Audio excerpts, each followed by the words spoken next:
Hello, welcome to Speak, Listen, and Watch. In this video, a bride-to-be didn't make it down the aisle because she said heck no to the groom-to-be. It was understandably hard for her to find out the guy she thought he wasn't actually the guy he is. It's good she found out before marrying him. Here's her story. Get ready with me while I tell you how I ended my 13-year relationship a few months before the wedding.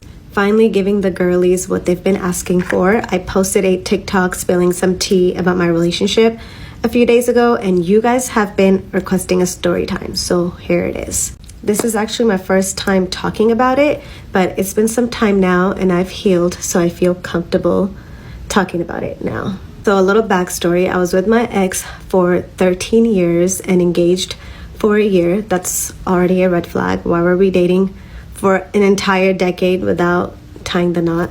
But that's a whole nother story. So I met him my senior year of high school and he was just starting college. He was friends with my sister, so that's how we met. My parents loved him. I loved his family. So he finally proposed and I was literally over the moon. I had dreamt of this day my entire life, our entire relationship. So after the proposal, we did have an engagement party. So now it was time to plan the wedding. We went and looked at some venues, fell in love with one. We booked immediately. We had also booked a wedding planner and a caterer, and I decided that I was going to go to Pakistan with my mom to do all of the wedding outfits. So I was in Pakistan for 3 weeks and I ordered all my clothes and also was almost finalizing his stuff. My mom was going to stay longer to finish up everyone else's. So now I get to Dubai from Pakistan and I had a few hour layover there, so I'm literally just bored out of my mind. The funny thing was that I was messaging him and it was kind of taking him long to reply, and I'm thinking there was a 12-hour time difference, so I'm like, he should be like in bed. So I'm like, hello, where are you? And he's like, hi. And then he calls me a little bit later and then we talk and everything, and I'm about to board the flight. So then I tell him like, okay, I'm about to board, so I'll talk to you later. And he's supposed to be picking me up when I get home. Why am I shaking telling this story? Like, what is wrong with me? I'm totally okay now, but I don't know, just nervous. So I'm waiting to board my 13-hour flight from Dubai to SF, and I never checked my DM request on Instagram, and I don't know what told me that night. So I go to it and I click on the first request. It's from a girl, and as soon as I read the first few words, you guys, the way my heart literally sank, I cannot explain that feeling. My worst nightmare just came to life. So basically her DM said, your man wasn't fishing last night.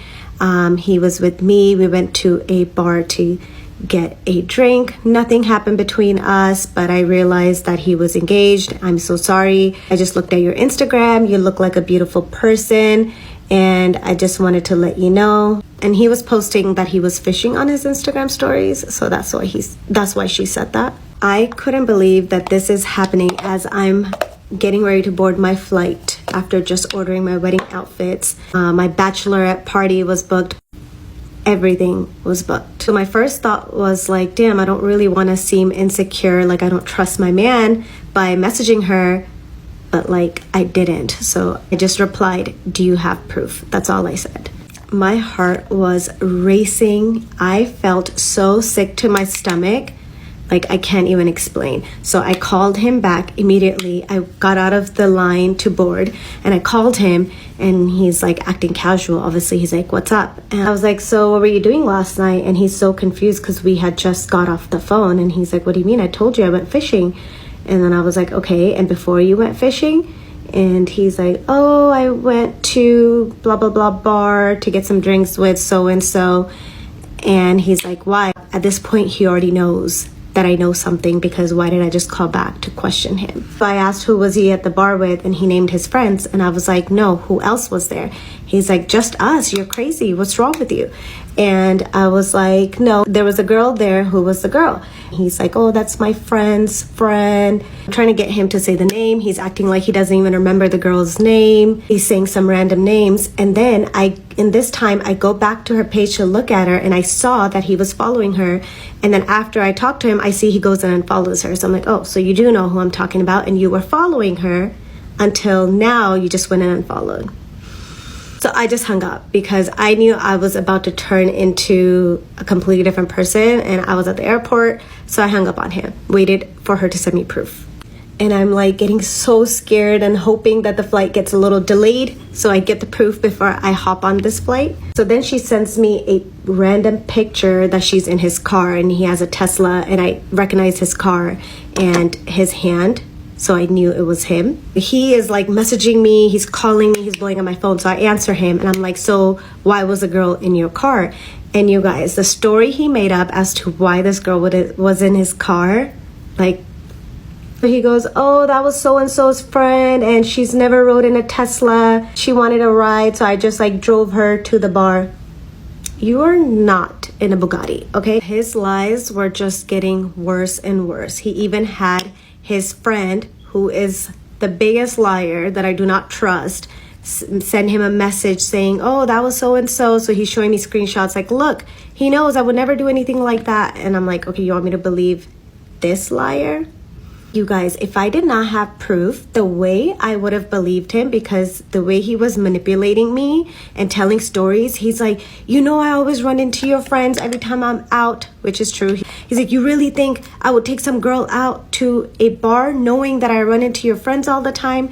And in my head, I'm like, he's got a point there. I don't think that if he was doing that, he would be at a bar.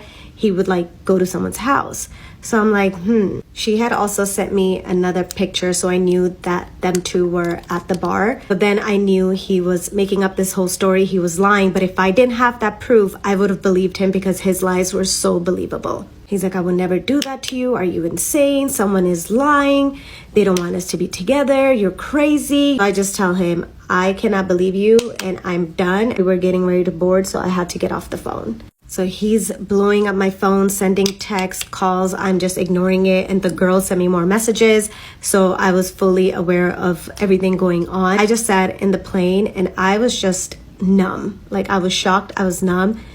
I like couldn't even begin to process what the heck was happening with me. That entire flight for 13 hours, I just sat there like this. I didn't even recline my seat. I sat up straight like this for 13 hours. I just closed my eyes because I didn't want to be bothered. I did not sleep. I didn't listen to my music. I did not use the bathroom. I did not drink water, food, nothing. Kept hoping that I'm dreaming. This is a nightmare and I'm going to wake up any second. The guy on the plane next to me was so freaking nice, you guys. He like tapped me to wake me up for a meal. I had already missed breakfast and lunch, and this was dinner time. So he tapped me. He's like, oh, you've been missing meals, so I got you a plate. And I was like, oh, thank you so much. And he's like, you took something? And he had an accent, so I couldn't understand. So I'm like, huh? He's like, you took something to sleep like that.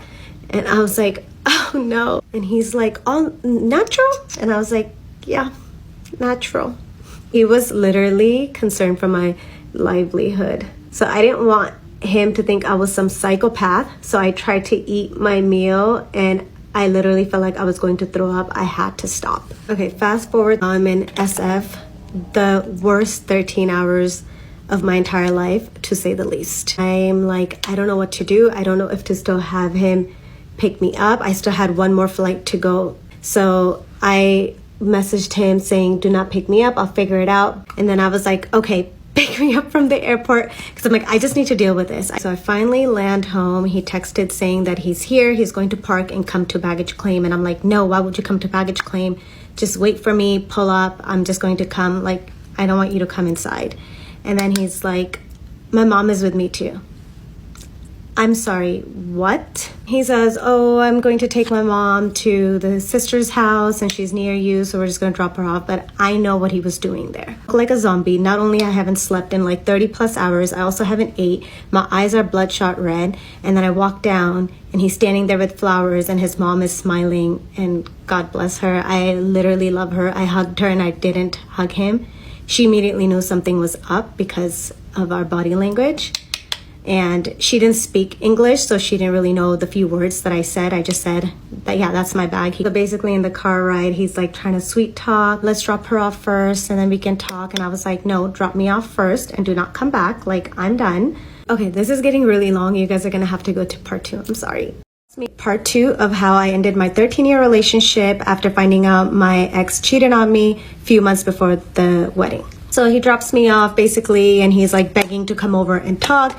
He said he can explain himself. It's not what it looks like. He's still not admitting, and I still haven't told him how I know. So in his head, he thinks that somebody saw them there. So he's like coming up with the story like, oh, I was there with friends. It wasn't just me and her. I very quickly realized this man has no guilty conscience. The fact that he did that and he was still following her says a lot about him. Like, he didn't even care to remove her until he got caught. The amount of lies this man was telling to save his life, swearing on his mom, and so finally I decided to send him a screenshot of their DMs that she sent me, and his whole storyline changed. And then the way he still tried to manipulate me, try to put it on the girl like, oh, I wasn't even into her, and I was texting you while I was there, and she got angry, and now she's messaging you. It's like, sir, we're not discussing her. We're discussing your actions.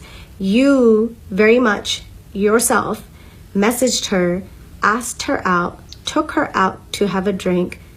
We're talking about that. Then he had the audacity to say, don't do this. We are getting so close to getting married. Like, we cannot do this. I'm like, I don't do this. You did this. Like, be so fucking for real right now. I was just losing my shit. He's like, we're so close to getting married. We're gonna have it all. I love you so much. I would never do that to you. You would never do that to me. You just did that to me. I haven't told anyone in my family yet. I messaged his sister. She was messaging me if I'm back to let's grab dinner. So I made plans with her. I wanted to tell her. His sister was the first person I told. We went to dinner. I'm like acting casual. Like, you guys, I felt numb. I couldn't even process what was happening. Like, it was just not even clicking, like, what was happening with me. Finally at dinner, she could tell my voice was cracking up. And then I just told her what happened. And she's like, oh my God, I'm so sorry. He's so stupid. I'm going to slap him. No. And I was like, no, I'm just telling you this because I don't think I can move past this. She's like, no way.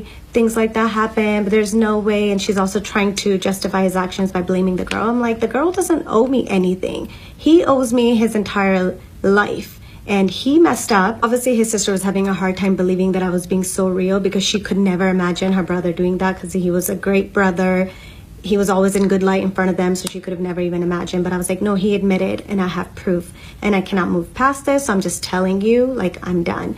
And she just thought I was just, like, saying it. I wasn't actually going to be done. Neither was he. He's like, no way, don't do this. We have so many years under our belt. We have the rest of our lives. Like, I will fix everything. I will do anything. I will.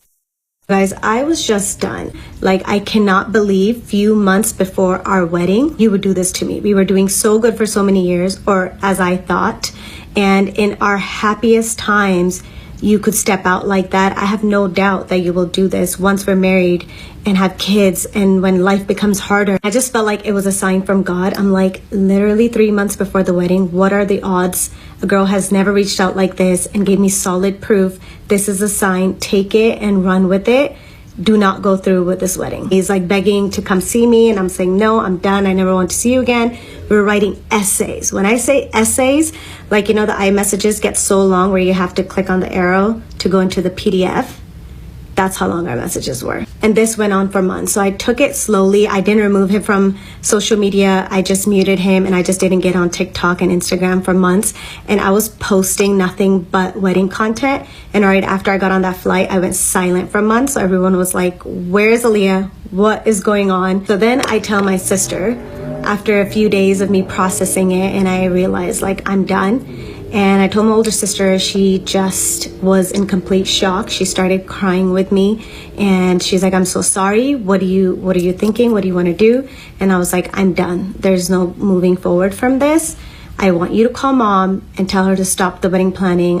She was messaging me like, hello, I need your approvals on things. And I wasn't responding to her. So I was like, before she goes any further with the wedding clothes, I need her to stop. She's like, are you sure, sis? And I'm like, yes. I wanted my mom to know immediately. I wanted family to know. So, cause there was no going back. I didn't want to fall for his lies. Then we called my mom and told her. We made sure my mom's sister and brother were with her because my mom loses her shit. And sure enough, she was crying and screaming. She was in shock. She literally loved him like her own. And then my mom told my aunts and then my cousins. Then everyone's like reaching out to me. And I literally did not want to talk to anyone. I did not get out of bed. I would not eat.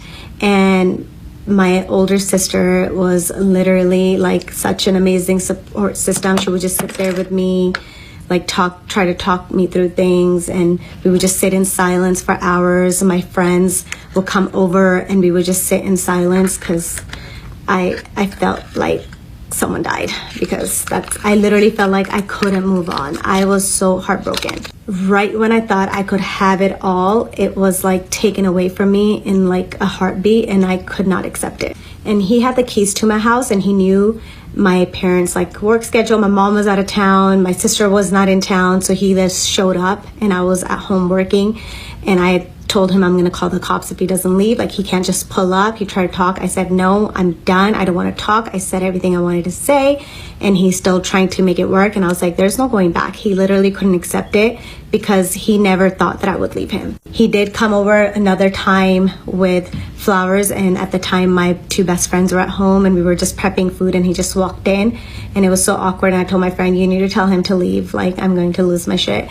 And then she like walked him out, and I told him, you cannot come here. We are done. There's no working this out. And then he's sending flowers to my house. He's begging my dad. He's begging my sisters, my cousin. He's DMing my friends. And this went on for like 2 years. And his family is begging me, and I loved his sisters, I loved his family, but it's like, you guys are not going to live with this for the rest of your life. It's like me that will have to suffer. So I had to make a decision for myself that I do not want that life for me. Like, I was so 100% genuine and kind and loving in that relationship, and I deserve the same. If I don't know my worth, a man won't. So I was like, I have way too much self-respect for myself to let him do me this dirty. A year passed, and he's still just like literally delusional. He's like, enough time has passed. Come on, let's talk this out. This is not over yet. And I'm like, what? Like, this is so over. You are crazy. And then after some time, he started calling me from blocked calls, and then it stopped. And then he messaged my friend, like, is there anything in the world that I can do to just have a conversation with her? And I said, no, I am done. Like, I put up with so much in that relationship, but that was my final straw. And when a woman says she's done, she is done. You have broke all trust. There's no trust in this relationship, and we're supposed to just act normal and get married in a couple months. Like, I was like, you're literally a psychopath. Like, I cannot move on. I seriously thought I would never be able to get over it because he was my entire world, and I felt like my world just came crashing. Like, I felt suffocated, that I'm literally going to die. I just couldn't imagine that I would be able to heal from something like that. But when they say time heals everything, I swear time heals everything. Like, now I wish I could go back to my old self, broken down, thought I couldn't move on even a day. I couldn't eat. I was always so nauseous. I was so miserable. I wish I could go back and tell myself, you're going to be okay. I would literally watch TikToks of girls talking about their relationship and going through similar situations, and it would make me feel so good and would give me hope that one day I will get there too. And the way sad music just was my therapy, and like listening to a good old sad song got me through it. It was so bad where I couldn't focus on anything. I couldn't do anything. My sister got puzzles for me, and puzzles was literally the only thing that I was able to just focus and forget about everything else. I would literally be up till 5 a.m. just finishing a puzzle. That was like the only thing that held my focus for like months. Yeah, it was really hard to accept, but I am so happy that I made that decision because no one deserves to go through that. And with time, the amount of clarity I got, and when you step out of a relationship, then you realize everything that was wrong with it. And I was just like so happy and counting my blessings that I found out before I got married than to be stuck in a shitty marriage. Slowly, I just had to redirect my energy in life into things and learning to be myself again. And I felt like I kind of lost myself. So I was like, okay, it's time for me to do everything that I love for me and not for anyone else. And then that's when I got really hooked on creating TikToks, and TikTok became like and still is like my creative outlet that I can forget about everything else and I have so much fun doing it. And now the peace I feel sleeping at night, knowing no one is out there embarrassing me, you guys, nothing is worth losing that peace over. To end this on a lighter note, I feel like I get a second chance to do it all over again. Like, I was in a relationship my entire 20s. I do feel sad about that at this big age now, I have to go out there and date. Like, don't even get me started. Like, what do you mean? I never actually dated before. It was not a thing back then. So now I'm like, at this big age, I'm supposed to do that. I have like no dating phases in me, even though I never went through a dating phase. The silver lining in all of this is that I get to do this my way. I have full control of my life and no one is going to come and take that away from me. My peace, my confidence. I have so much clarity now of what I want out of a relationship or a man. And until I get exactly that, I am not settling for a man. There's so much more I can say, but I think I'll end it here. I think you guys get the gist of it. And girly pops, I hope you took some notes. Don't be ignoring those red flags. If you see a red flag, run the opposite direction. I have healed too much now and I just don't want a man. Like, as soon as a man even looks my way or approaches me, I'm like running the other way. I just can't. But I shall take you guys along that journey when it does begin. But yeah, that was pretty much it. Part 4 of how I ended my, just kidding.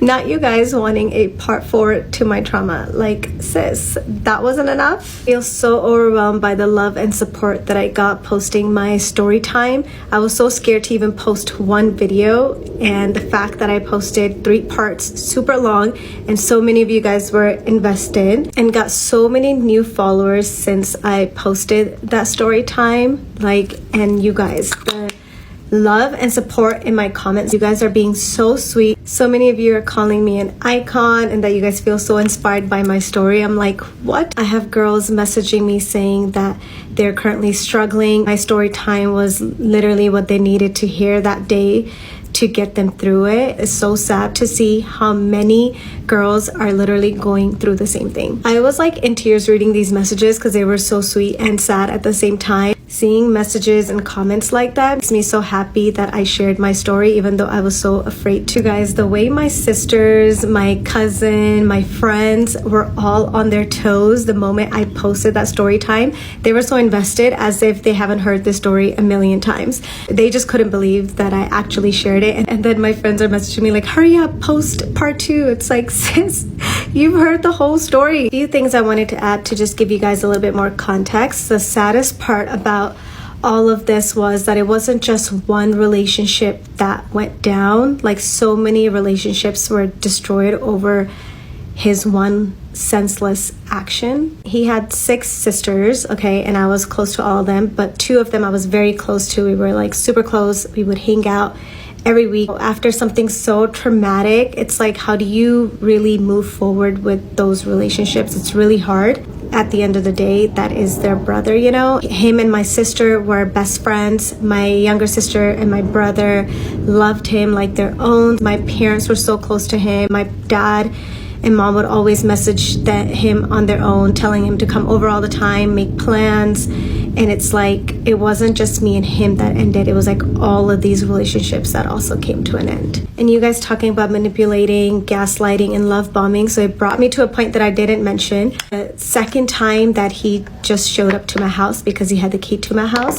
he came with flowers and a little gift. And the gift had a key to a house and some documents.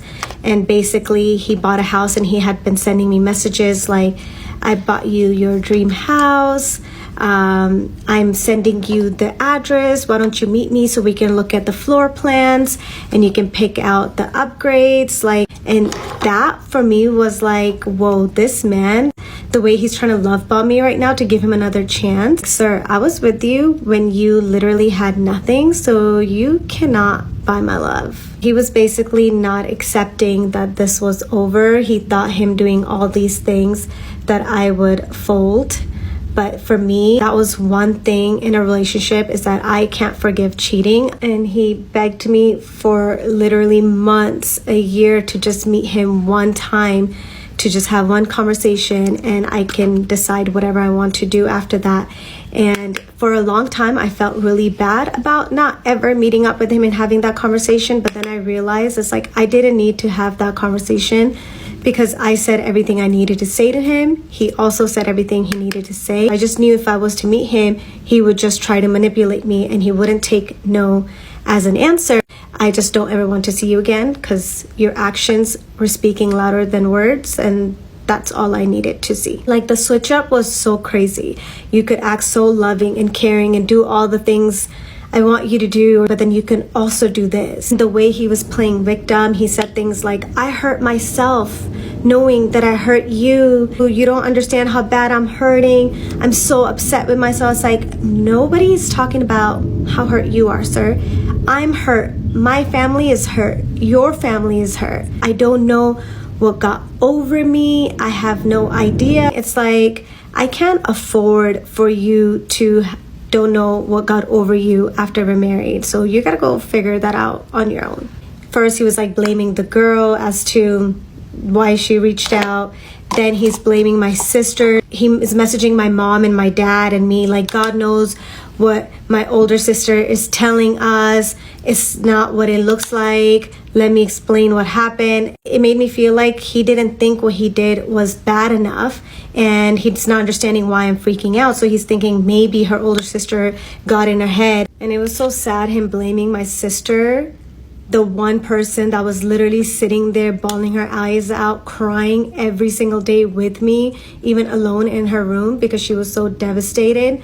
Not only what was happening with me, but she was also close to him. She treated him like a brother, so she was feeling like she was losing a brother. And how he was gaslighting me. He was sending me messages like, you're never going to find a love like this ever again. At this age, you really think you're going to go out there and find someone else? You'll never find something like this again. It's like, sir, I think that's the whole point. Like, may love like that never find me again. Thank you. So his actions, even after everything happened, were so disgusting that I was like, I cannot be with this man. This man is not someone that I would be proud to be with. So all this to say that they can look so great and do so many things for you, but then they can also do this. But you cannot fall for their love bombing, the manipulation. For a long time stuck in this, like, I don't want to be with him, but I don't know how to be without him. Been with someone for that long, it's like, how do you retrain your brain to live a normal life without this person?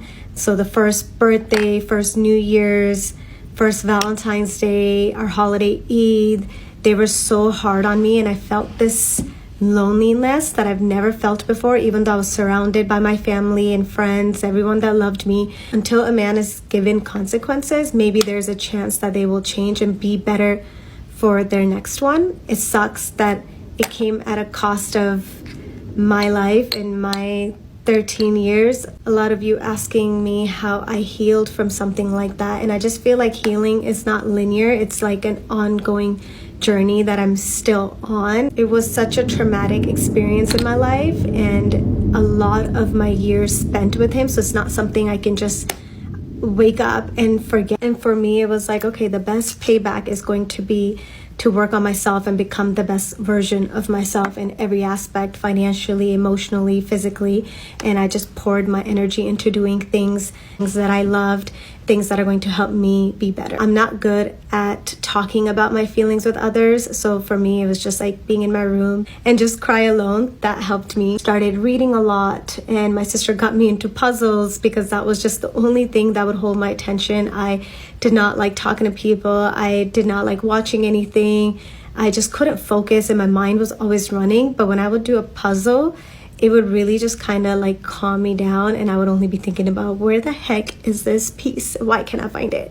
I became such a homebody, you guys. Like, I literally wouldn't leave my house. I was just so scared to run into him or his family. We literally live like 15 minutes from one another, and his sister lives just like 5 minutes from me, and we hang out around the same places. So I would not leave my house. So for months, I literally didn't leave my house, and I work from home. Anytime I would leave and be out, it's because I'm with my cousins and my sisters traveling. But if I was like back home, I would just be like in my house. This is getting really long, so I'll end it here. And a lot of you have been so invested in my life all of a sudden. I'm like, me, you guys care to listen to me talk, but you guys are asking for like more FaceTime calls because you guys felt like I was on like a FaceTime call with you guys. And some of you are asking like, I have so many questions, like what do you do? How old are you? How are you now? What are you doing now? So let me know if you guys want more of these FaceTime calls. So I will do these weekly to keep you guys updated on what's going on, and I'll